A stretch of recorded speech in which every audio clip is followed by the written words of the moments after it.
சமீபத்தில் ஒரு திருநெல்வேலியில் ஒரு மேட்டர் பார்த்திருப்பீங்க. ஒரு பொண்ணு ஒரு காதல் விஷயத்தினால தம்பி குலகாரம் ஆயிட்டான், அப்பன் ஜெயிலுக்கு போயிட்டான். இதெல்லாம் பார்க்கும் பொழுது நமக்கு தேவையில்லை. நீங்க தான் எங்க குல பெருமை, எங்களோட பொக்கிஷம். நீங்க உங்களை பாதுகாக்கிறதா எங்களோட வேலை. பார்த்து எந்த சமுதாயத்துக்கு நடக்குமா என்னன்னு தெரியல.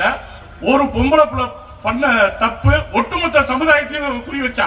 அப்ப பாரு, நீங்க தான் எங்க பொக்கிஷம். ஒட்டுமொத்த சமுதாயத்தை அடையாளம் நீங்க. ஒவ்வொரு பொம்பளை பிள்ளையும் எங்க சமுதாயத்தோட அடையாளம். நீங்க செய்யற சின்ன தப்பு கூட எங்க எங்க எல்லாத்தையும் தலைக்குடிய வைக்கும். அதனால நீ தலை நிமிர்ந்து நடக்கணும்னா நீ ஒரு தேவனை கட்டி தலை நிமிர்ந்து நட. அது உங்க வீட்டுல உங்க அப்பா அம்மா பண்ணி வைப்பாங்க. அதுல எந்த மாற்று கருத்தா நாய் பேயெல்லாம் பார்க்கவே கூடாது. உன் வாழ்க்கை உன் சிங்கத்தின் கையில தான். ஒரு சிங்கத்தோட கையில உங்களை பிடிச்சு கொடுப்பாங்க. நாய் பேயெல்லாம் நமக்கு தேவையில்லை. நாய் நரி ஊழைகளும் தேவையில்லை. நம்ம எப்பயும் கெத்தோட வாழ்வோம். தேவைன்ற கெத்து மாறாம வாழ்வோம். அதுல எந்த மாற்று கருத்தும் கிடையாது. அதனால பொம்பளை பையனா ரொம்ப யோசிக்கும். உங்களை நம்பி மொபைல் போன் வாங்கி கொடுக்குறாங்க. பெத்தவங்களுக்கு விசுவாசமா இரு. உன்னை நம்பி காசு போட்டு வாங்கி கொடுக்குறாங்களா, என்னைக்கு அதுல தப்பே பண்ணக்கூடாது. பெத்தவங்களுக்கு தான் நம்ம விசுவாசமா இருக்கணும். அவங்க தான் நம்ம வாழ்க்கை.